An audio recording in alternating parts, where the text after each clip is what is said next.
I heard the doorbell before I saw the betrayal. Funny how something as innocent as a chime, three polite dings at 6:47 on a rainy Thursday, can start an avalanche that buries everything you thought was real. Now, let me be clear, I wasn't suspicious. Not yet. I was standing in my home office, halfway through alphabetizing a drawer full of warranty cards, don't ask, when it rang. Just a regular Thursday. My wife, Camille, was in the kitchen. Or, more accurately, playing the role of the perfect wife in the kitchen, roasting salmon, streaming some yoga podcast, and humming that off-key little hum she always saved for moments when she wanted to seem harmless. I opened the front door expecting a package, maybe Jehovah's Witnesses. Instead, I got a man in a leather jacket, holding a bouquet of white lilies. Wrong house, I said immediately. Reflex. But he didn't flinch.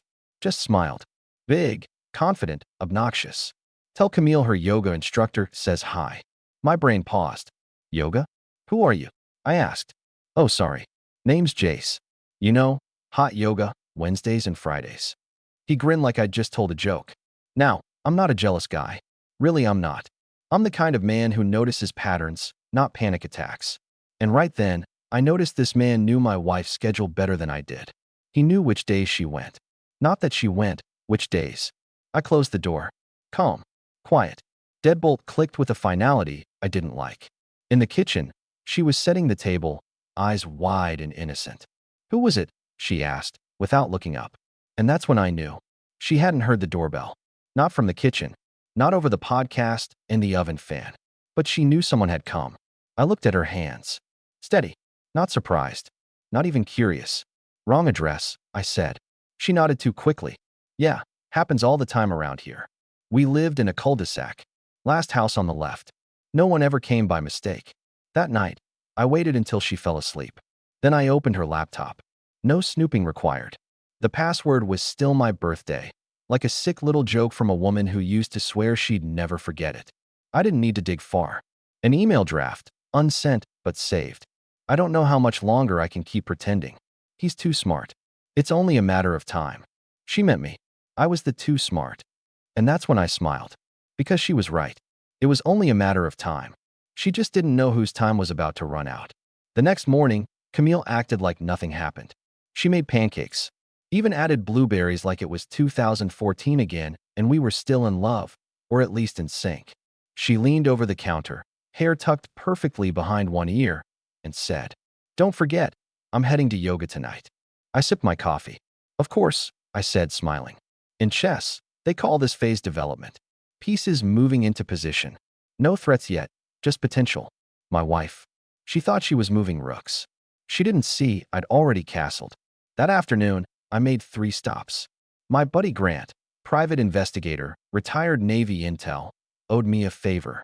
My lawyer, no need to say more than preliminary inquiries. He knew the code. The Apple Store, for a new iPhone, registered under an alias and connected to no one but me. The game was on. That night, she came home later than usual. Yoga bag slung over her shoulder. Hair damp. Traffic, she said, kicking off her shoes. Hope it was a good session, I said, eyes on my book. Oh, amazing, she exhaled. Just what I needed. I marked the page. Page 147. Coincidentally, the same number as the hotel room Grant had just photographed her entering, with Jace. I had the timestamp. 6:32 p.m. She texted me from the parking lot of that same hotel at 6:36 saying, "Class just starting, love you." Adorable. She went to bed early that night, probably tired from the full-body cardio betrayal. I waited until her breathing went soft and shallow. Then I slipped into the guest room and opened the burner phone. Text from Grant. Got them leaving. Full set. HD. Will upload to the drive. I opened the folder and there it was. Proof. Not a kiss. Not a hug. No, Camille wasn't that dumb. But hands. His hand on her lower back. Her hand tugging on his sleeve, like a nervous schoolgirl. Her face upturned, laughing. Like the laugh she used to save for me. And then, the detail that broke something small but real inside me. They matched. His hoodie was the same shade of blue as her yoga tights. Matching outfits. Like this was a teenage rom-com, and I was just the awkward ex who wouldn't let go. I closed the phone, sat in the dark, and did what I do best, think. I wasn't angry. Not really. I was ready. She thought this was a game of deception. But I don't play games. I build strategies. Quietly. Thoroughly. She had no idea I'd already contacted my financial advisor. No idea I'd been recording our shared accounts for 6 weeks. No idea I'd already changed my beneficiaries, split assets under shell names, and pulled the rug right out from under her designer boots. She was dancing on a stage I built, and the curtain was about to rise. Saturday morning. French press coffee, birdsong, and a quiet house. The kind of peace most men beg for. I had it. I also had a flash drive in my pocket, currently heating in my palm like a loaded weapon. Camille sat across from me at the patio table, flipping through some interior design magazine, pretending to care about sconces and modern staircases. I watched her lips curl at page 42, probably some minimalist kitchen she'd never cook in. Her phone buzzed once. She ignored it, but I saw the preview. Miss you already. Same time next week. Bold move, Jace.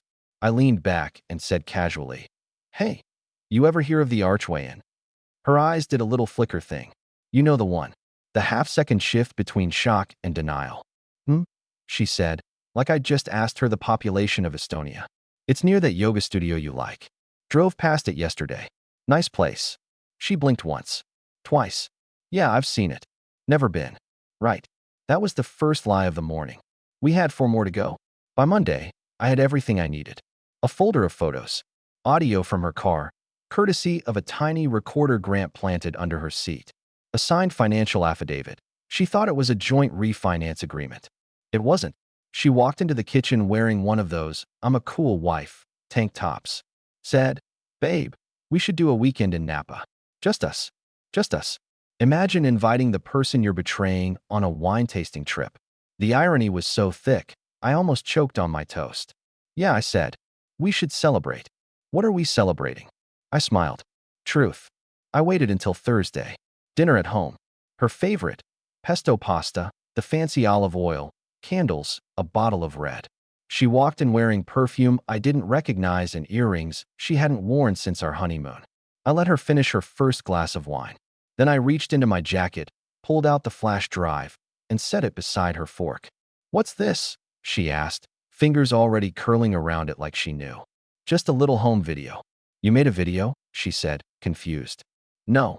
You did. She stared at it, then at me. I don't know what this is supposed to mean. Second lie of the evening. You sure? I asked. Maybe plug it in before dessert. I'm not playing games with you, she snapped. You already are. I'm just better at them. Her hand hovered over the flash drive, then stopped. Is this blackmail? No, I said, standing up slowly. This is foreplay. She blinked. I leaned over, close enough for her to smell the calm in my breath, and whispered, You're not the only one with secrets, Camille. Then I walked out. Left the wine. Left the flash drive. Left her sitting there, blinking in candlelight, wondering just how far ahead I really was. Spoiler, farther than she'll ever catch up to. Camille didn't ask me about the flash drive. Not that night. Not the next morning. Not even when she caught me humming in the kitchen while frying eggs like the man of the year. And that silence? That told me everything I needed to know. She watched me carefully over her coffee that morning, like a scientist studying a wild animal she thought was tame. She didn't know whether to pet it or bolt for the tranquilizer gun. You're in a good mood, she said, voice too soft, smile too stiff. Sun came up, didn't it? I said cheerfully, flipping a pancake. She blinked. Right. She was nervous, and trying not to show it. Camille was used to being the sun in every room, the emotional thermostat. But today, someone had turned the dial without asking.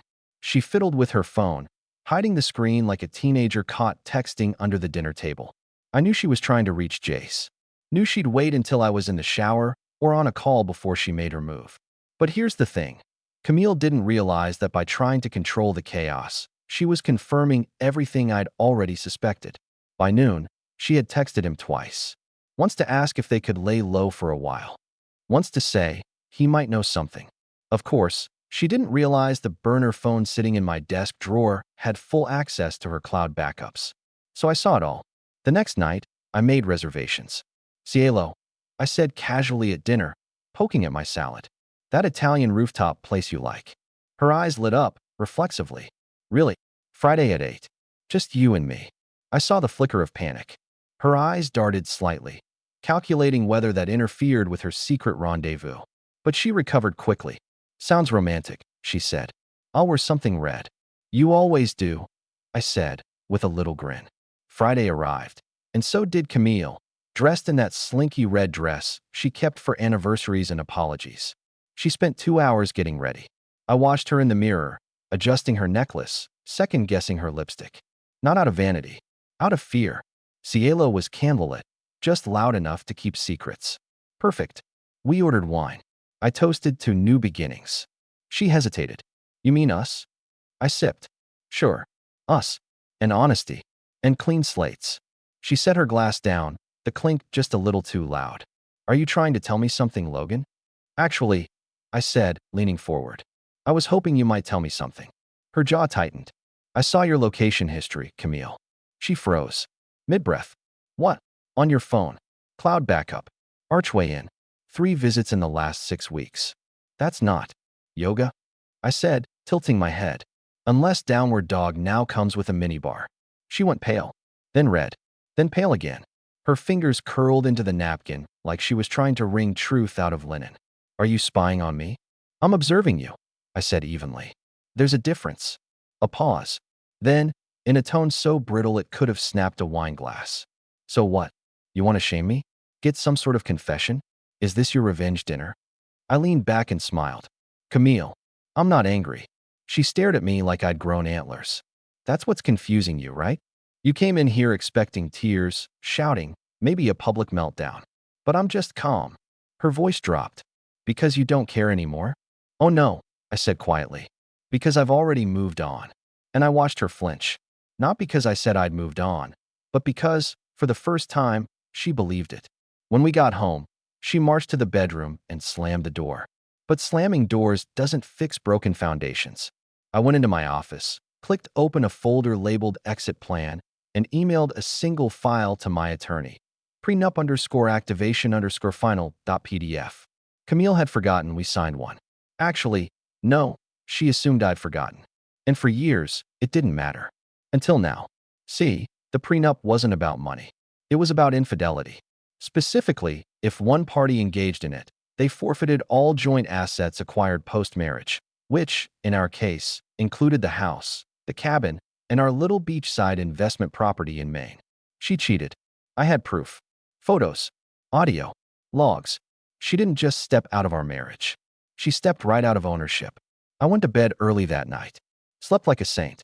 She didn't sleep at all. The next morning, I found her in the kitchen. Her eyes were puffy. No makeup. Red robe. I want to talk, she said. Too late. I replied, pouring coffee. Talk is what you do before. She slumped into a chair. Spine curled like a woman realizing the curtain had dropped on her performance. I made a mistake, Logan. No, I said. You made a series of decisions. Mistakes are what happen when you mix up salt for sugar. This was choreography. Her chin quivered. I almost felt bad. Almost. You're really ending this. No, I said. You ended it. I'm just cleaning up the mess. And here's the part she never saw coming.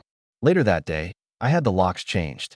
My lawyer served the paperwork that evening. Summons, asset freeze, temporary occupancy orders. I'd already moved half the furniture into storage. Left her with the decor she picked and none of the appliances. And the cherry on top? The key to her red Lexus no longer worked. It was leased under my company, which I dissolved. Yesterday, by sunset, Camille was sitting in the living room with nothing but throw pillows and a blank TV. Her kingdom was gone. Her control evaporated. And I hadn't raised my voice once. They say betrayal stings. I disagree. It clarifies. In the days following the prenup bombshell and the property freeze, Camille tried what manipulators always try after the mask slips. She pivoted. Suddenly, I was getting texts like, maybe we rushed into things last week. I'm still processing everything too. You weren't perfect either, Logan. Classic. She didn't want me back. She just wanted the game back in her hands. The ability to make me spin, to keep me guessing. Control, disguised as closure. But I'd already taken myself off the board. And from the sidelines, I was rewiring the entire game. Let's rewind a bit. 3 months ago, I met someone. Not someone in a romantic sense. Someone professional. Her name was Kendra. Forensic accountant. I hired her on the down low when I noticed money disappearing in the most subtle ways. Spa weekends that didn't match hotel receipts. Cash withdrawals that didn't add up. Turns out Camille was quietly funneling money to a private account. Nothing illegal, just unethical. But when you're preparing for a storm, you catalog every gust of wind. Kendra helped me do more than track Camille's money. She helped me learn her financial patterns, where she spent, where she hid, and most importantly, what she didn't want me to know. 2 weeks after serving the paperwork, Camille had her attorney request a meeting. Let's talk privately, her email read. No lawyers, just us. I agreed. We met at a neutral spot, an upscale cafe with overpriced lattes and a fireplace no one ever used. Camille showed up late, dressed in black, like she was auditioning for the role of grieving widow. She sat down, smoothed her coat, and said with a rehearsed softness, "I miss you." I looked at her deadpan. "You miss the money." She laughed, short and bitter. "So that's how we're doing this." "No, Camille. You did this. I'm just closing the tabs you left open." She leaned forward. "You're being petty. And you're being predictable." Her expression twisted, just slightly. "You think you're better than me, Logan? Because you didn't cheat?" "No," I said. "I think I'm smarter than you. Because I didn't need to." There was a silence that followed. Not awkward, just final. She tried again. "Look, what happened with Jace, it wasn't planned." I felt unseen, unappreciated. I made a mistake. "There it is again," I said calmly. "That word. Mistake. You treat betrayal like it's a typo. But I've read the full draft, Camille. And it's not just one sentence. It's a whole chapter." Her eyes narrowed. "What do you want from me?" "Nothing," I said. "Absolutely nothing." I stood up, placed a white envelope on the table, and left without another word. Inside the envelope, a photo of Jace, arm in arm with a woman who wasn't Camille, smiling, holding a baby. And on the back of that photo, I'd written, "You weren't the only one he played." The next 72 hours were strangely quiet. No texts, no calls, no threats from lawyers, just silence. I figured she was licking her wounds, processing that the man she betrayed our marriage for had another life, one where she was the other woman. But I underestimated Camille. See, some people get humbled. Others get vengeful. 3 days later, a letter arrived. Handwritten, monogrammed, delivered by courier. It was a demand for settlement. A last-ditch effort to claw something back before the court finalized everything. She claimed emotional distress, character defamation, based on what, I don't know, and said I had orchestrated a financial attack meant to leave her with nothing. She wasn't entirely wrong, but she didn't know what I had left in reserve. See, Camille had one last secret she thought I'd never find out. Her name was Natalie, a 23-year-old interior design intern. I found out about her when I reviewed Camille's Uber receipts. One drop-off address came up twice in a single week. Not near her gym, not near her yoga studio, just a random apartment building across town. Grant, my PI, did the rest. Turns out Camille had been mentoring Natalie and mentoring Jace on the side. She was helping them both, financially, emotionally, physically. In fact, she was even paying Natalie's rent. Under the table, with our joint account, which, as of last month, was now solely mine. I scheduled a mediation meeting through the lawyers. Camille arrived looking composed. Hair sharp, blazer sharper. I opened the meeting by sliding a stack of photos across the table. Natalie's lease, bank statements, and one beautiful shot of Jace and Natalie entering a hotel together, holding hands, her suitcase in his hand. Camille said nothing, just stared at the papers like they'd spoken a language she couldn't understand. "My team will file the response Monday," I said flatly. "Until then, we can revise the terms." "And if I don't?" she asked, voice hoarse.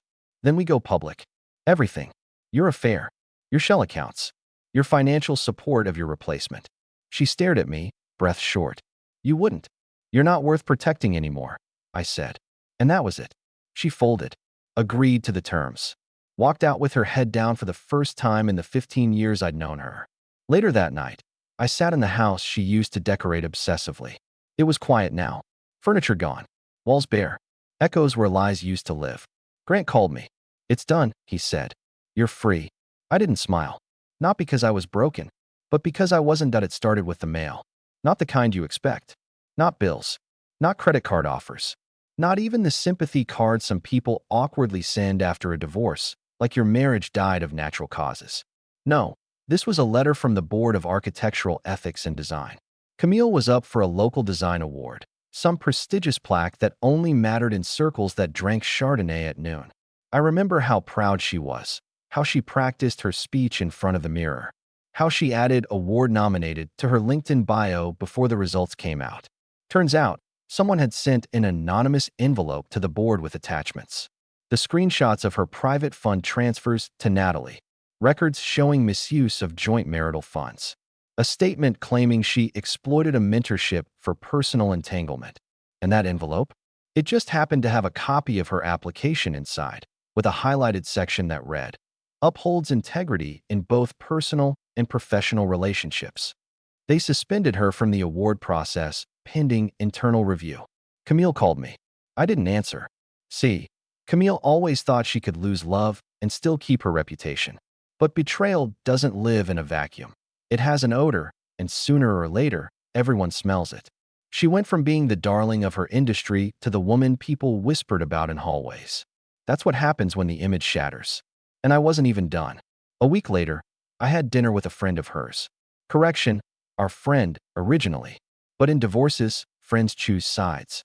And this one, Rachel? She was the canary in Camille's designer coal mine. Over steak and a bottle of red, she leaned in and whispered, "She's unraveling, Logan. She told me she can't sleep. She's checking your social media constantly. She even asked if you were seeing anyone." I smiled. "I'm seeing peace," I said. She wouldn't recognize it. Rachel laughed. "You're cold." "No," I replied. "I'm cured." But Camille wasn't done playing. That weekend, she showed up at my door. No call, no warning, just rang the bell like she still lived here. She didn't. I opened the door and found her in a beige trench coat and sunglasses like she was auditioning for a spy movie. Hair tied back, lipstick perfect. "Can we talk?" she asked. I stepped aside, not out of kindness, just curiosity. She walked in slowly, eyes scanning the living room like it had betrayed her too. "You redecorated," she muttered. "No," I said. "I removed the parts that felt like lies." She turned to face me. "You're enjoying this, aren't you?" "Not as much as you enjoyed it at the time." She didn't speak, just stood there. Then she did something I didn't expect. She sat on the couch, the one she once fought me to buy, the one I'd almost sold just to erase the argument that came with it. Her voice dropped. "Jace ghosted me." I said nothing. "He blocked me on everything," she continued. "Instagram, phone, even Venmo." "That's tragic," I said flatly. "You lost the man and the funding stream." "Don't," she snapped. "Don't act like you didn't love me." I looked at her, really looked at her. "I did, with everything I had. You just thought love was something you could upgrade." She bit her lip, trying to hold something back. Tears, maybe. But I wasn't biting the hook. I'd chewed through that line a long time ago. "Why did you never fight for me?" she asked softly. That one made me laugh. "Camille, you were the one who picked the fight. You just didn't expect me to win it." She stood. "So that's it. You just get to walk away clean." "No," I said, following her to the door. "I get to walk away clear. There's a difference." And then I handed her an envelope. "What's this?" she asked. "A copy of your final settlement." She hesitated. "You already filed?" I smiled. "While you were practicing that apology in your head." 3 days later, she moved out of her temporary condo. The landlord sent me an invoice. Turns out she left the place in shambles. A broken lamp, red wine on the carpet, a cracked mirror. You know, the aftermath of someone losing to themselves. Meanwhile, I upgraded. Not my car, not my wardrobe, my mind. I went back to therapy, reconnected with people who knew me before Camille sculpted the version she wanted to control. I even picked up boxing again, just me, a heavy bag, and the knowledge that I'd turned my pain into posture. And then came the cherry. Grant sent me one final update. Apparently, Jace had moved on to his third Camille since the fallout. He was working in marketing for a new fitness app, the kind that overcharges for affirmation quotes and meal plans. But the best part? Natalie had filed a small claims suit against him for emotional manipulation and unpaid rent. Poetic. One night, weeks later, I got a message. From Camille. Just one line. "Do you ever miss me?" I stared at it, then typed back. "No, but I remember you." She didn't reply, and I knew she never would. You ever notice how silence hits different when it's earned? I used to crave quiet, back when she filled every room with the hum of performance. Compliments she didn't mean. Affection like a coupon, expired, conditional, and only valid when convenient. Now my house breathes again. I leave the windows open. I sleep in the middle of the bed. No more tiptoeing around someone else's moods. But revenge? Revenge still had one card left to play. See, Camille loved appearances. Lived for them. Everything was curated. Our photos, our furniture, our fights. She made sure the neighbors heard but never saw. She survived on reputation. So I gave her something to chew on. Remember that design award she was desperate for? Turns out, the ethics board wasn't the only committee reviewing her background. She'd applied to teach a Women in Creative Leadership workshop downtown. I forwarded them the same envelope anonymously, with one extra addition, a recording. From her phone, backed up to her cloud. Her voice, telling Jace, I know he'll fall apart without me. He's soft, predictable. I've trained him too well. Turns out, creative leadership programs don't love candidates who admit to psychologically training their spouses like show dogs. They passed on her application. Politely. Camille never mentioned it to me. But Rachel did. Apparently, Camille cried in her car for an hour, then posted a selfie captioned, Inner peace looks good on me. She's still pretending. But she's running out of audiences. She reached out again. 2 months after the divorce finalized. This time, it wasn't a text. It was a letter. Handwritten. Mailed in a cream envelope like it was an invitation to something sacred. She wrote, I've been reflecting. I never realized how much damage I caused. I'm sorry, Logan. I hope one day we can talk. There was a time when I would have read that 5 times. A time when I would have dissected every loop in her handwriting for sincerity. I would have held it like it had weight. Now, I folded it once. Then once more. Dropped it in the shredder like it was a receipt from a store I'd never visit again. Here's the thing no one tells you. When you walk away from someone who controlled you, the silence isn't empty. It's sacred. She wanted closure. A bow. Something she could pin to her personal narrative. But I don't owe her a neat ending. She made the mess. She can live in it. Rachel texted me again, months later. You won't believe this. She's dating a guy who looks exactly like you, if you were unemployed and allergic to accountability. Apparently, Camille was trying to recreate the marriage. Same blueprint, cheaper materials. They moved fast. Posted photos within weeks. Engagement rumors followed. But get this. He proposed on a yacht that he didn't actually own. Borrowed from his cousin. Camille found out after the post went viral. Rachel said she went ballistic. Threw a ring into the harbor and called him a fraud. Pot, meet kettle. Eventually, he left too. Quietly. Turns out, Camille had a habit of turning every relationship into a resume booster and every man into a stepping stone. But this time, no one was waiting to catch her when she tripped. Now here's where the story takes its final turn. You want cruelty? You want a twist? Here it is. I never wanted revenge. Not at first. It was never about breaking her. It was about breaking free. But once I got clear, once I got me back, I realized something important. You don't destroy someone by fighting them. You destroy them by removing the mirror. Camille thrived on reflection, how others saw her, how I looked at her, how the world validated her choices. So I took away the mirror. I stopped mentioning her name. Stopped reacting. I didn't date someone new just to show her I'd moved on. I actually moved on. I started my own business. Got in shape, not for revenge body Instagram photos, but for the peace I found in discipline. I built friendships I let die during our marriage. I even adopted a dog, a mutt from the shelter, scar on his side, eyes like mine used to look. We named him Bishop. Every morning, we run in silence. Every night, I sit on the porch, sipping coffee while he curls at my feet. Both of US survivors of a life we didn't choose, but escaped anyway. And her? I don't know. I don't care. She's still out there. Still dressing up wounds as wisdom. Still chasing new mirrors. Still calling it healing when really it's hiding. But the twist? The twist is this. She thought she married a man she could control. She didn't realize she married a man who was watching, learning, waiting. And when I left, I didn't just walk. I took the floorboards with me. She's not rebuilding. She's just performing in an empty room. And me? I'm free.